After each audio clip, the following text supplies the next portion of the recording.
And focus your mind to this bell sound and follow the sound, please. And while you're following the sound, let your body to settle down.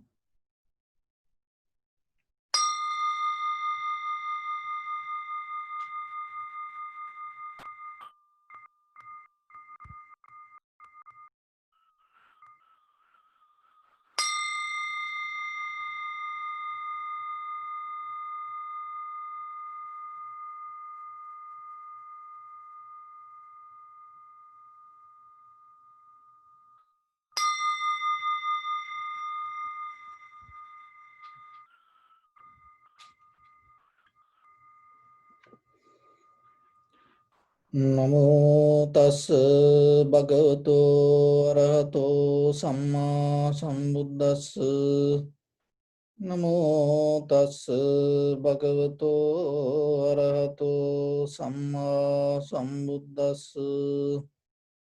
Namo tassa bhagavato arahato samma sambuddhassa. So your right palm on your left, neck it straight in one line and be comfortable with your posture. Bring your attention to your body.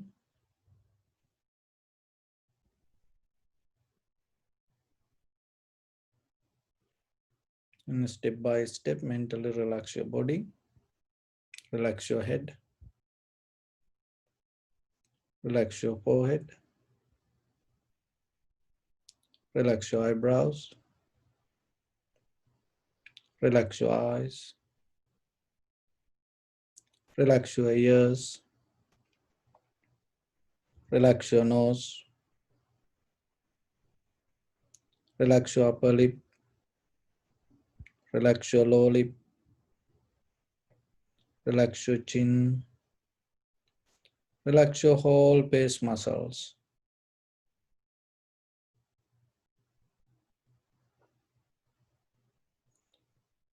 Relax your teeth. Relax your tongue. Relax your mouth. Relax your throat. Relax your neck. Relax your shoulders. Relax your arms, elbow, forearms, palms, fingers, fingertips.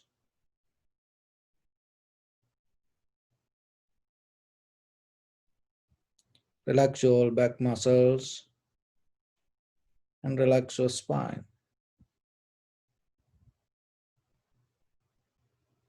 Relax your chest and relax your abdominal muscles.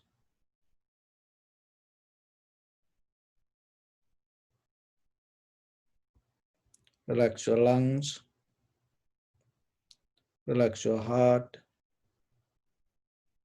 Relax your liver. Relax your kidneys. Relax your gallbladder. Relax your pancreas. Relax your small intestine. Relax your large intestine.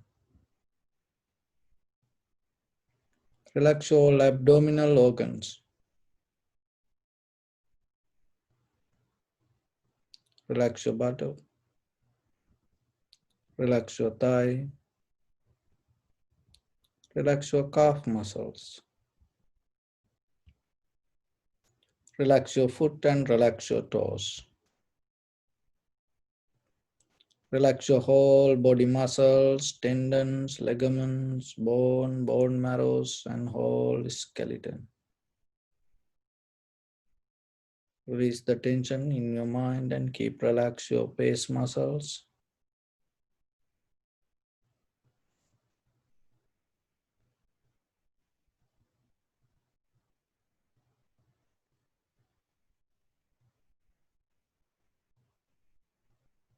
Bring your attention to yourself and determine.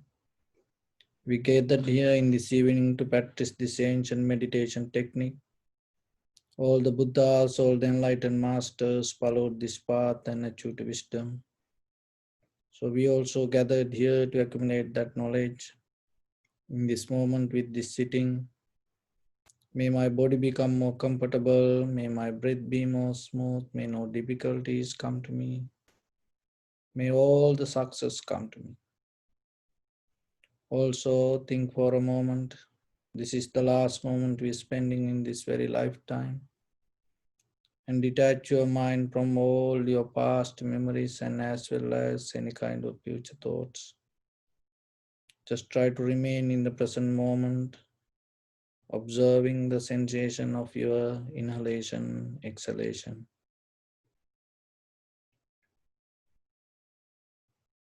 So bring your attention to in front of your nose and your upper lip area. Deeply and gently breathe in, breathe out 3 times and find the sensation of your inhalation, exhalation.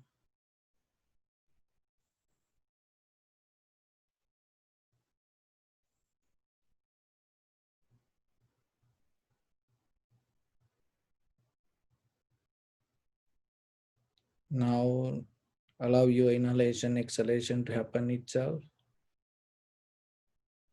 So don't try to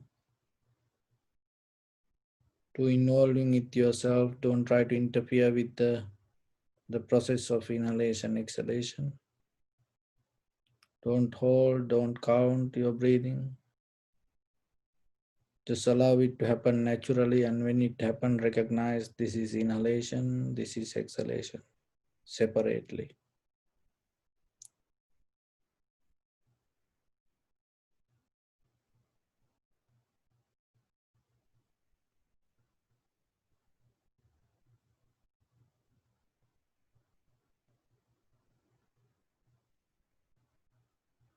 Let everything to settle down itself. Stay with the sensation.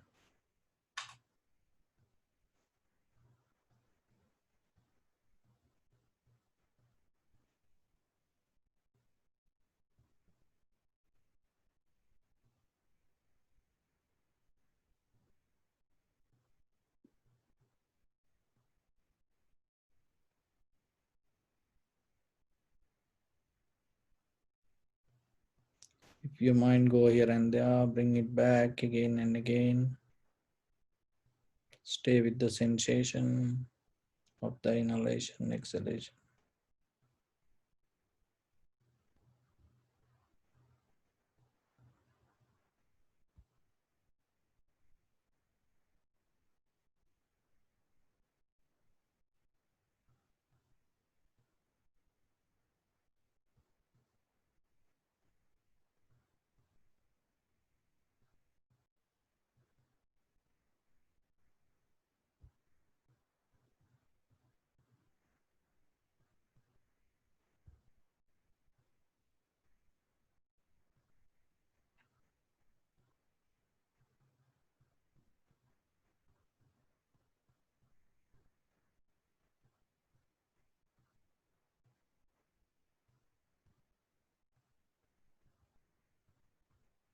Follow the entire continuation of the inhalation, exhalation.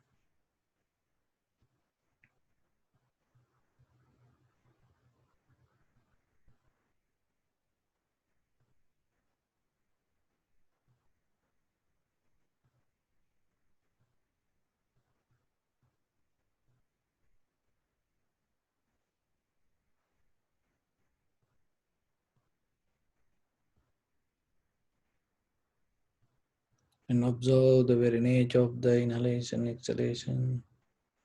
Some inhalation becomes longer, shorter, heavy, soft, warm, cold. Just accept it as it is. Don't make any comments. Don't try to interfere with anything.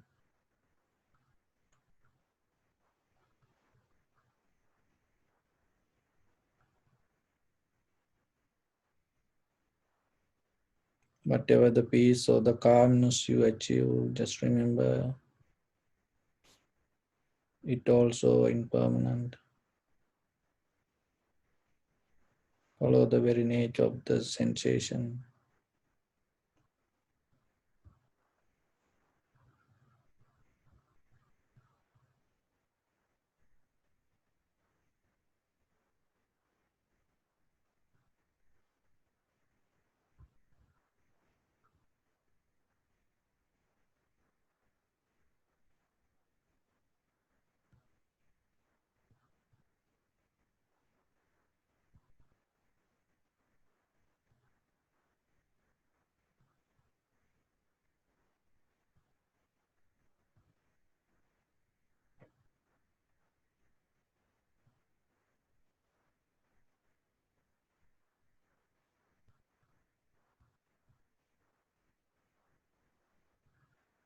Now keep your attention to only to the sensation and experience only the change.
Bring your attention to your body. Observe your posture.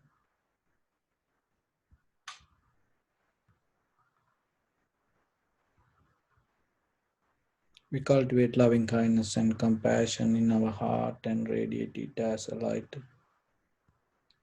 through your compound, your village, city, state, country, world, around this universe, and as far as you can through galaxies, other planets, stars, reminding yourself like this. Mentally repeat after me. May all living beings in this universe be well and happy. May everyone be happy and safe, and may their hearts be filled with joy. May all living beings live in security and in peace. Beings who are frail or strong, tall or short, big or small, visible or not visible, near or far away, already born or yet to be born. May all of them dwell in perfect tranquility. Let no one do harm to anyone. Let no one put the life of anyone in danger. Let no one out of anger or ill will wish anyone any harm. Expand the loving kindness and compassion beginning from your heart. Visualize yourself and send it as a light forward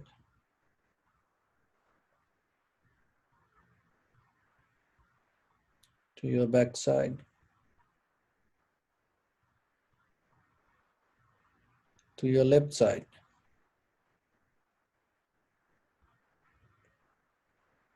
and to your right side.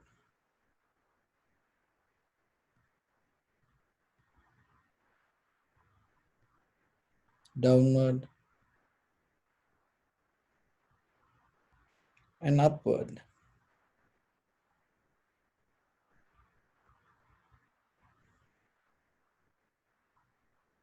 To all 6 directions at once.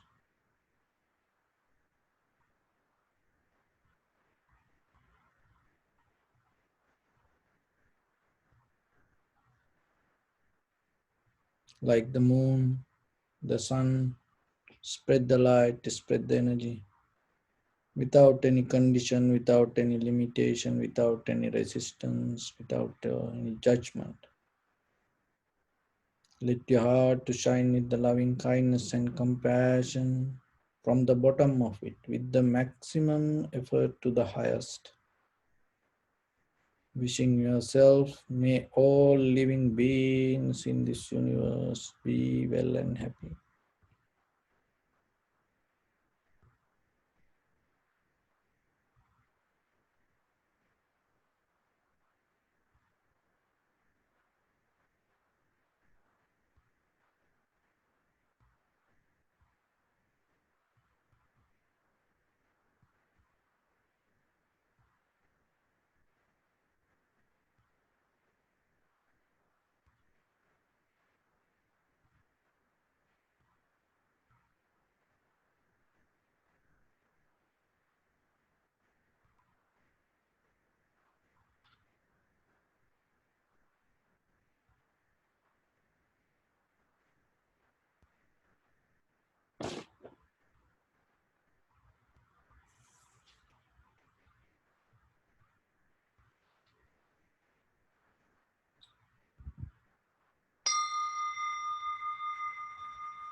Say sadhu, sadhu, sadhu.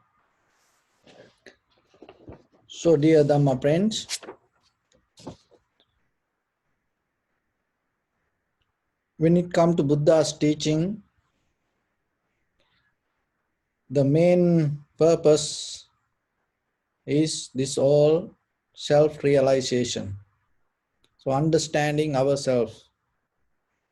So when it come to that understanding, it is very important be aware regarding your own self-experience. Rather than wasting time with this outside world or the information. So it is very important for you to look yourself and see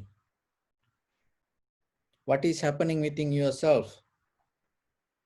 So that is not becoming egocentric. Egocentric means you becoming self-centered with the greed, hatred and the delusion. But here you become more aware and you have intention to understand what is happening within you. So that is related with the wisdom. Because mainly we have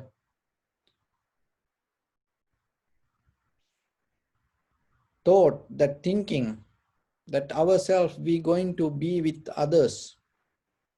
I just want to tell you a story regarding Venerable Ananda, Buddha's attendant monk. And when the Buddha passed away and all the community of Sangha start to go away from the main place, main temple, and they start to establish according to their own teachers. And the Venerable Ananda was himself alone. And he felt so worried himself because he felt so lonely. And then he reflect himself, I was with the Buddha and he gone. All other, my brother monks, all attain to enlightenment and all gone. Because because that time, that in the first 3 months, he was just an ordinary monk. He didn't attain to enlightenment after Buddha passed away. While he was with the Buddha, he was just an ordinary person, like us. That means ordinary, that the conventional mind he had. So somehow look that he used to live with the Buddha, and he had a lot of brother monks, and they all attained to enlightenment. And then even he knew all the teachings about the Buddha, but still, and he felt so lonely himself, and he was so worried in the first level. So I was thinking that time, and when I was reading that, I was just thinking about our ordinary life. Just think yourself. You have husband, wife, children, friends and family members, brothers, sisters. But we believe that they're going to be with us. But mostly, there is a time come for us to handle our life just with ourselves. No one can help for us. And even look nowadays with this virus. And how about if your husband, wife, children and get infected with this virus, what will happen? So are you going to keep them close to you, same like in ordinary days, or you going to separate that person? And how about that person going to feel?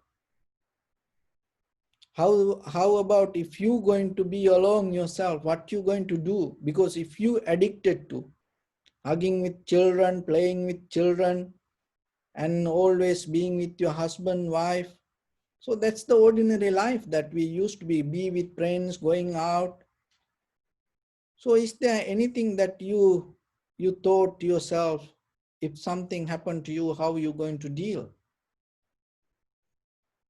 So then Venerable Ananda start to think, oh, I know this all the meditations. and kayagata sati, and contemplating the bodily activities. And then he started to observe, then he felt more comfortable because he knew all this meditation technique. In the first level, he felt so sad, but then later he determined himself, I have these teachings with me, so I'm going to practice myself. So look, even the person who used to be next to the Buddha. So then how about you? Because this life is not the life in the surface level what we see. And you have no idea what is this body. And you have no idea what is this nature sometimes. Look how advanced this science and technology, that is the word we think advanced.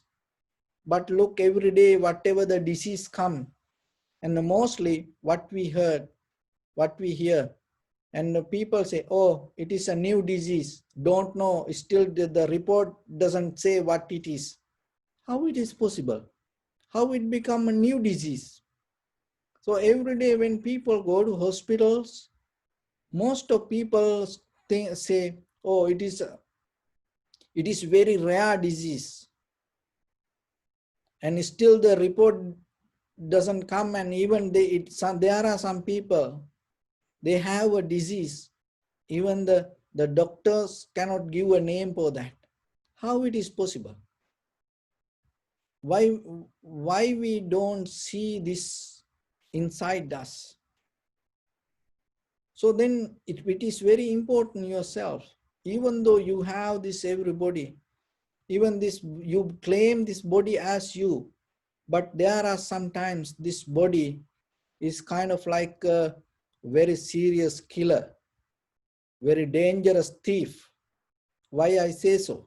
Because in the Dhamma it explained the very nature of this body, and you hold, oh, this is me, this is myself. You name this body as yourself. That you believe the spirit or the Atman or the self inside this body. You represent as you this body. But sometimes suddenly, what is happening? You maintaining this, you spending your whole energy and holding to this, and then suddenly what happened? There is a disease come, and there is the cancer rise, and then suddenly paralyzed, get a heart attack. If it is your body, if your Atma or if yourself or if your spirit inside you, how you cannot handle that? So like that, sometimes we get into illusion believing this. And we cannot neglect thinking this is not mine. But the very important thing, don't get attached to believing this is yours. That is the point that you have to understand. You can have things without claiming it is yours. Because at least if you start to think in that very moment, your mind not going to settle down there. The very reason why once you settle down from that point, you become center. Once you have the center, from there you start to think about your past and start to think about your future. And that is how all the divisions arise in life. Look at yourself. The mostly all the thoughts and the divisions and the versions arise in our body. How? Because we become centers believing this is me, this is I am. And then from that point, the past and the future, then all other, the viewpoints start to arise. But if you were able to recognize this, the moment that you experience it's a moment by moment itself change, this head to toes, entire body, this moment by moment changing. This body, it's nothing but only the five aggregates. And your feelings is your life. And your sensation is your life. Your thought is your life. Your awareness is your life. There's nothing else. So then, are you aware about it? Because it's always moment by moment change. So that is why Buddha tried to explain to you with the great compassion, because otherwise we hold it to things and believing this is me, my, like that. And then finally, this everything going to disappear. And then you become worried. End of the journey, if you become worried with that unhappy mind, you cannot get into an even better place. So that's why while you're living, while you're having this, you have to experience the clarity and develop your awareness. And just try to understand yourself, even though you work, do things for your husband, wife, children, friends, and family members. Spend some time yourself and start to develop your mind. And then whenever you are alone and you don't feel lonely, whatever the situation come to your mind, you can handle it yourself. So otherwise nowadays, it doesn't matter that your friends or the family, or look, when if the person have virus, then what will happen? Forget about soulmate. And anymore, now you don't hear that word. And you don't hear anymore the people say, oh, you have a good spirit, you have good energy, you are my soulmate.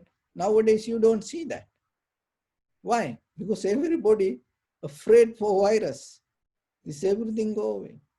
So this all ideas mostly, it doesn't make any sense. And now you can experience it yourself. Even when it comes to the most relationships. And it's kind of like we tangle to ideas. There's nothing wrong with anything, but it is your responsibility, yourself, finding your path and becoming better person with the inner clarity. Because this everything, this outside world and inside us, this everything change. And but yourself, if you develop that clarity, and that is the best that you're going to do to other people also. Why? Because then you're not going to clinging to yourself. If you don't clinging to yourself, you not become a stingy person regarding other people. You're not always going to go behind them, and you're not going to disturb or interfere to other people's. So why mostly we ourselves interfere with other people sometimes, not allowing other people to become free, even husband, wife, children, friends, and family, just uh, around us, our own family. So for that, there is something that coming from the history. So when we look at the beginning of the world, there is a sutta called Aganya Sutta. In this Aganya Sutta, that the Buddha explained, it's kind of like like a fantasy. It's like a story that. But if you have time, take time and read about this Aganya Sutta. And it all explained how as a society, this everything came to us like this way. And in this timeline, why this everything happened to us. And you can understand that. So in that Aganya Sutta, the story come like this. There is a time come, this everything going to destroy. And the sun going to blow out, and then it become kind of like the 7 suns around this earth. Then everything going to burn. Even the ocean going to be completely evaporate, and you cannot find any single drop of water. There is a time come. And all this mountain, everything become kind of like dust. Everything going to become the ashes. And then it's go kind of like a million years, years. Then after that, rain going to happen. That rain going to happen for million years. Once the rain stop, what is happening? Then again the sun start to, that the part of the sun and start to come back as one. So that's how the world start to reform again. So then the water little by little becoming ice. And then when the sun rise, the entire earth start to shine in this far away in this universe. Everywhere for other planets it can see like a very shiny bright place. And still, you know, the most of the earth in the ground is related with the water. So somehow when it shine from other planets, divine beings start to look what is this shining star over the planet, and they come here. That's how it is start. It's not like that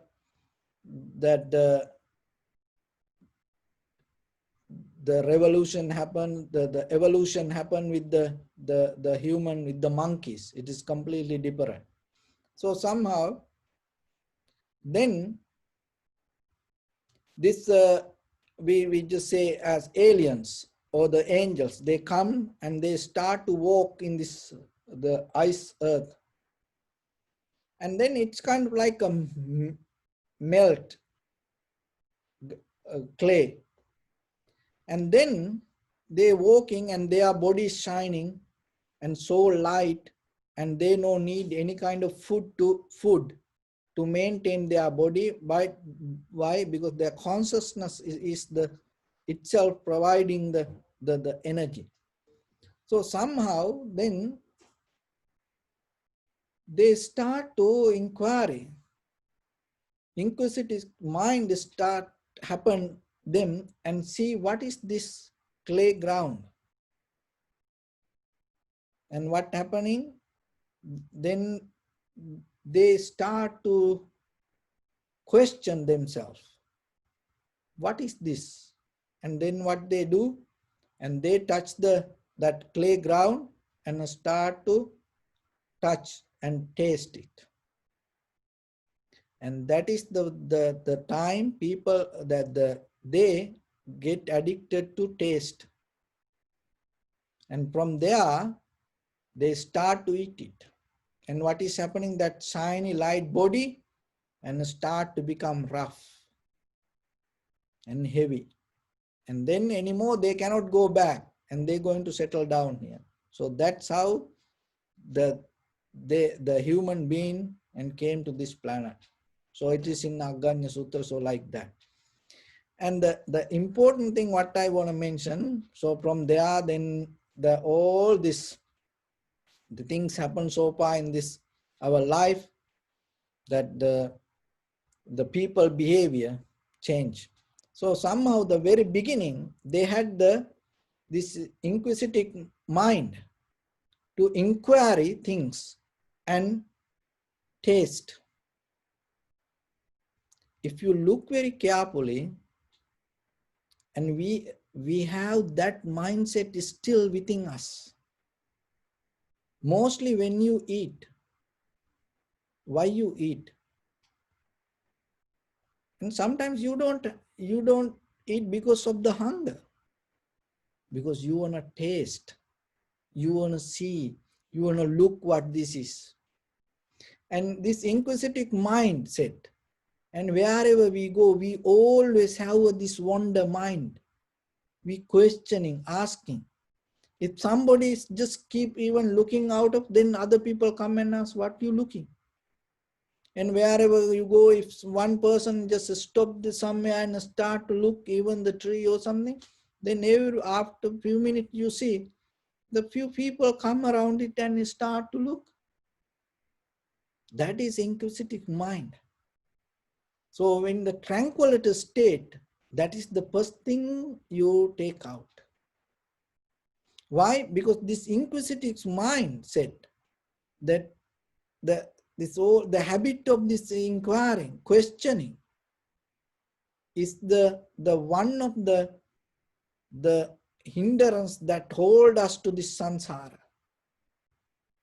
So then yourself in day-to-day life slowly try to drop down that ability, because it is inherent with us. It is inside us. Wherever you go. And so don't try to taste food. And if you're hungry, eating good, it's okay. So as you know, when you go to mall and when you go to Costco, and you see there are some people, it always they give food to taste. And people like where they just go to buy something, but when they see it, they like to taste it. That came from the first time. Remember that the other deities came from other planets and start their life here. That is the very reason they stuck in this ground. So wherever you go, if you try to taste, remember, you're going to stuck with there. And then you go and buy, oh, this is so tasty, and then you buy it. And then you start to eat it. And then you keep eating it. So like that, it go step by step. So get out of this inquisitive mind, this inquiring or questioning mind, this always research. People like this word research. And it is one of the way that it holds us to this samsara. So remember it when you look at the history, that and even yourself when you'll see, you will understand. There are a lot of unnecessary situations you create because you just want to taste it. You just want to try it. And a lot of people, and when we talk with these young people and addicted people with the drugs, alcohol, cigarettes, so like that. The very first time, when I ask how you get into this, the very first time, and they say, I just want to try. I thought just to try it. So that is the most dangerous thing. So the thing is this, if you become mindful and if you know about it, then it is okay. But if you don't know and you go to something to try something, and maybe it's going to turn your whole life to a different path. So then from today, remember, especially with the food. Why? Because that intake ourselves with the day-to-day life, that I know it is not easy for yourself, but have a discipline yourself. And it is a very good conscious step yourself to uplift your awareness. If you're hungry, you eat, but try to stay away from tasting the food. That like, everywhere people have wine tasting.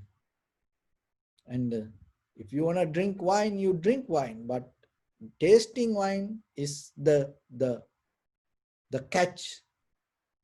So remember, like that, wherever you go, if you're hungry, you eat.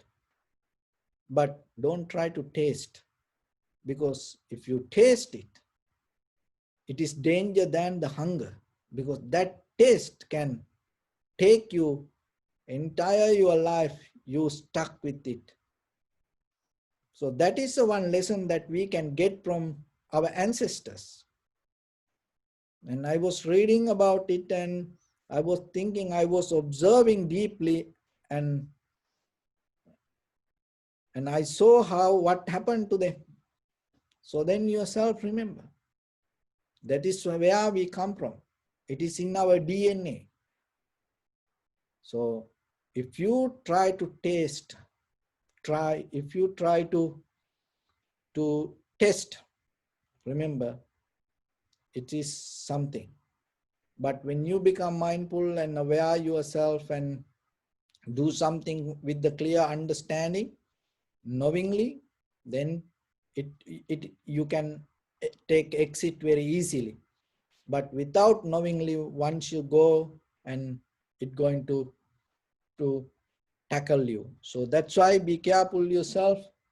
And so with that, I want to tell you a story. And there was a person, and he went to temple and asked from monks about meditation. And then the monk started to teach him for foundation, satipatthana, contemplating the body and contemplating the pain, contemplating the mind, and contemplating the nature. So he started to practice meditation, and little by little he able to recognize and come to a point to recognize that to different of these five aggregates, and how this everything change moment by moment, and feelings and according to sensations, and with eye, ear, nose, tongue, body, mind, how the consciousness change.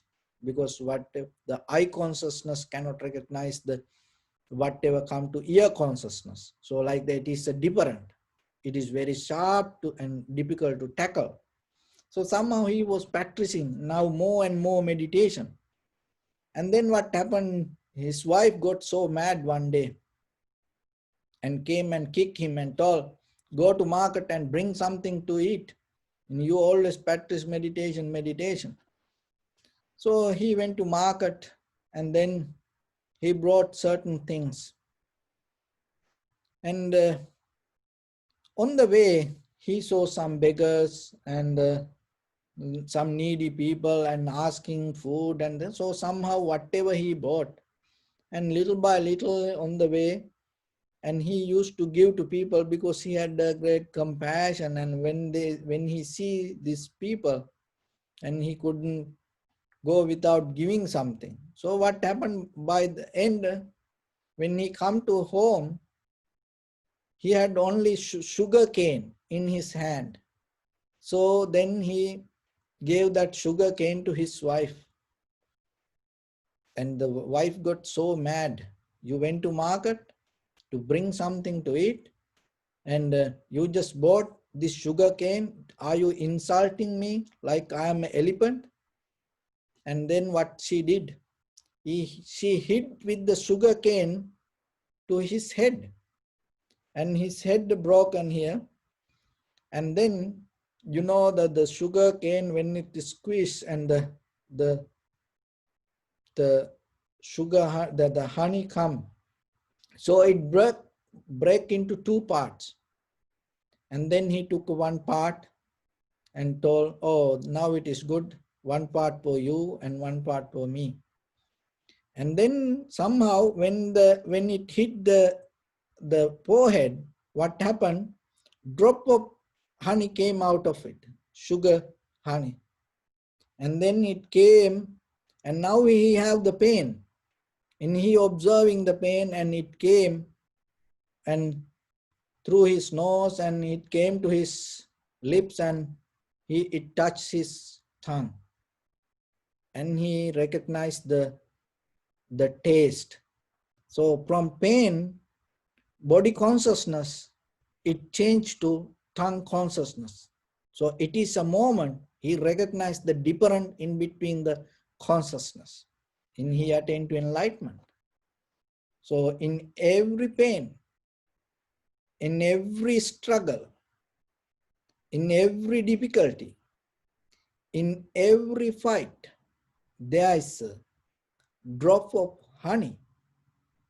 If you are able to find that fight, that struggle, that argument, that hit, and that pain going to transform you to enlightenment. So with that, I bless upon everyone with this good practice. May all of you be well, happy and peaceful. May no harm come to you. May no difficulties come to you. May no problems come to you. May you also have the patient courage, understanding, and determination to meet and overcome inevitable difficulties in your life. During this time period, may everyone stay healthy and safe. And finally, may all of you attain supreme bliss of Nibbana. Sabbityo vajjantu sabbarogo vinasatu mate bhavatantarayo sukhi digayuko bhava. ittavata ca ammehi sampadam punya sampadam sabbe deva anumodantu sabba sampatti siddhya sabbe bhutanumodantu sabba sampatti siddhya sabbe sattanumodantu sabba sampatti siddhya idamme punya kammang asavakkayavahang hotu sabba dukkha pamuncatu. Bless you.